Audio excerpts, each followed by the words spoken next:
President Zelensky সহ ইউক্রেনের উচ্চপদস্থ কর্মকর্তাদের হত্যার পরিকল্পনা করেছিল দেহরক্ষীরাই। এই ষড়যন্ত্রে জড়িত থাকার অভিযোগে ব্যক্তিগত সুরক্ষা বিভাগের প্রধানকে বরখাস্ত করেছেন জেলেনস্কি।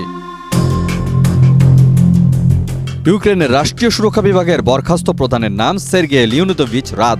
তাকে বরখাস্ত করার আদেশ বৃহস্পতিবার জারি করা হয়। হত্যা ষড়যন্ত্রের অভিযোগে বিভাগটির দুই কর্মকর্তাকে চলতি সপ্তাহে আটক করার পর এমন পদক্ষেপ নেওয়া হলো। জেলেনস্কির জারি করা আদেশে রাদকে বরখাস্ত করার কারণ উল্লেখ করা হয়নি।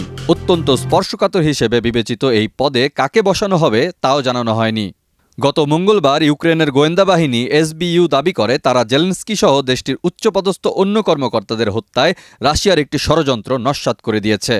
রাশিয়ার গোয়েন্দা বাহিনী এফএসবির কাছে গোপন তথ্য পাচারের সন্দেহে ইউক্রেনের রাষ্ট্রীয় সুরক্ষা বিভাগের দুই কর্নেলকে আটক করার কথাও জানায় এসবিইউ। ইউক্রেনের প্রেসিডেন্ট সহ দেশটির অন্য জ্যেষ্ঠ কর্মকর্তা ও তাদের পরিবারের সদস্যদের ব্যক্তিগত নিরাপত্তা নিশ্চিতে কাজ করে রাষ্ট্রীয় সুরক্ষা বিভাগ। 2019 সাল থেকে এই বিভাগের প্রধান হিসেবে দায়িত্ব পালন করছিলেন রাদ।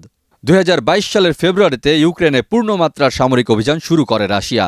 এরপর থেকে বিভিন্ন সময় জেলেনস্কিকে হত্যার ষড়যন্ত্রের অভিযোগ উঠেছে। গত বছর জেলেনস্কি দাবি করেছিলেন নস্যাৎ করে দেওয়া হয়েছে অন্তত 5 থেকে 6টি হত্যার ষড়যন্ত্রের কথা তার জানা আছে। ডেস্ক রিপোর্ট, দেশ রূপান্তর।